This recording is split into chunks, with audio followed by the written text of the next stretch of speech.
today the topic for the discussion is factor analysis. Factor analysis is a multivariate statistical technique in which there is no distinction between dependent and independent variable. So factor analysis एक statistical technique है जहाँ पे dependent और independent variable के बीच में कोई भी difference नहीं होता है. Dependent variable वो होता है जो कि other factors के ऊपर depend होता है और independent variable वो जो कि other factors के ऊपर depend नहीं होता है. In factor analysis, all variables under investigation are analyzed together to extract the underlying factors. तो factor analysis में जितने भी variables हैं जो हमारी investigation के अंदर हमें analyze करने हैं उनको हम साथ में analyze करते हैं rather कि हम उनके बीच में differentiate करें किसी भी basis के ऊपर.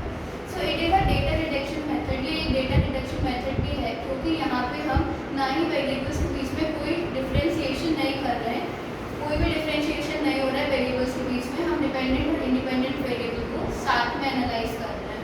सो एक फैक्टर जो है वो एक लीनियर कॉम्बिनेशन होता है. एक लीनियर कॉम्बिनेशन फैक्टर जो है वो लीनियर कॉम्बिनेशन है.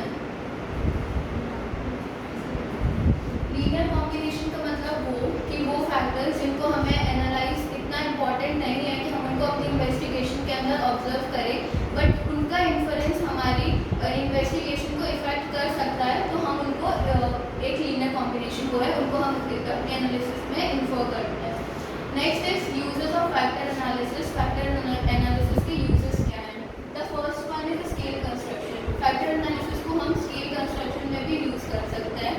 फैक्टर एनालिसिस जैसे एक डेटा रिडक्शन मेथड है, तो स्केल कंस्ट्रक्शन में ये डेटा को रिड्यूस करता है और साइमल्टेनियसली ये भी इंश्योर करता है कि जितने भी हम फैक्टर्स ले रहे हैं हमारी एनालिसिस के अंदर वो हमें एक डिज़ायर्ड रिजल्ट दे और डेटा को भी रिड्यूस करे और एक डिज़ायर्ड रिजल्ट एक सेम टाइम पे दे.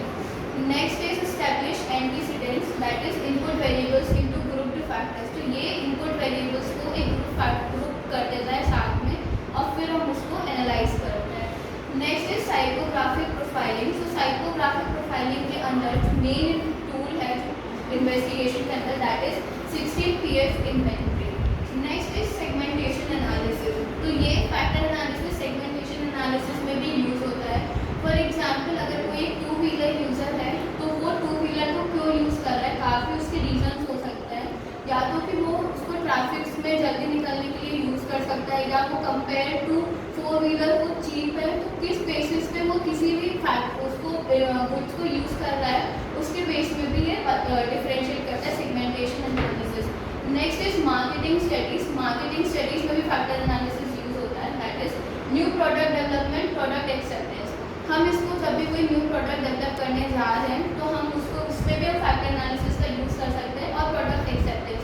प्रोडक्ट एक्सेप्टेंस मीन्स कि हम जब भी कोई नया प्रोडक्ट अपने मार्केट में लॉन्च करने जा रहे हैं तो उसका कंज्यूमर का रिस्पॉन्स क्या होगा, कंज्यूमर किस लेवल से किस उससे हमारे प्रोडक्ट को एक्सेप्ट करेगा, ये वो भी शो करता है. और दूसरा ये भी बताता है कि सोशल मीडिया का क्या इम्पैक्ट होता है कंज्यूमर के ऊपर अगर हम अपने किसी भी न्यू प्रोडक्ट को एडवर्टाइज करें सोशल मीडिया पे तो.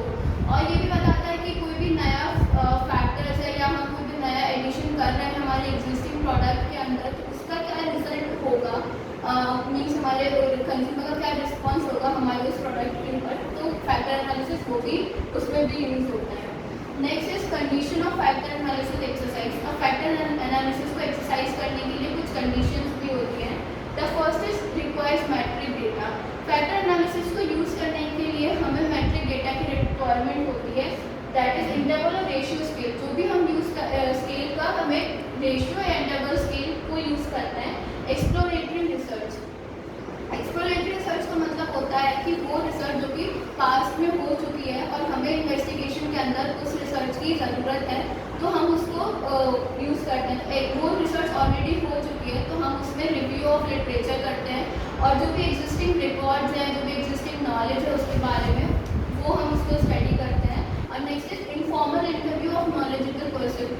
वो पर्सन जो उस सब्जेक्ट के बारे में हम इन्वेस्टिगेशन कंडक्ट करें उसके बारे में जानता है उसका हम इनफॉर्मल इंटरव्यू लेते हैं rather than a formal interview. उससे हम अपने डेटा को कलेक्ट करते हैं.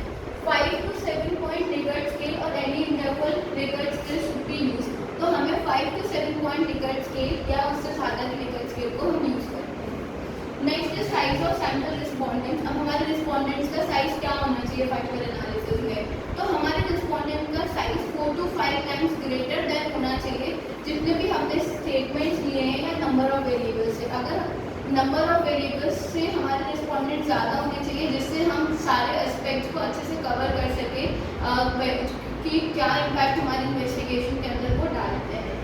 Next is basic principal.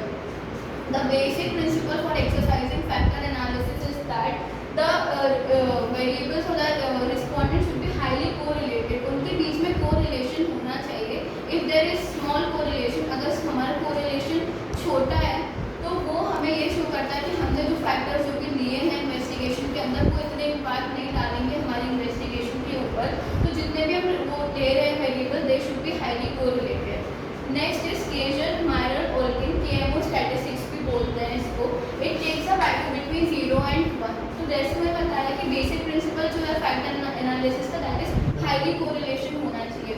तो ये जो केएमओ स्टैटिस्टिक्स है, ये हमने जितनी कोरिलेशन को हमने जितने भी हमने रिस्पॉन्डेंट को ऑब्जर्व किया है और उनके बीच में ऑब्जर्व कोरिलेशन और पार्शियल कोरिलेशन के बीच में सिमिलैरिटी बताता है।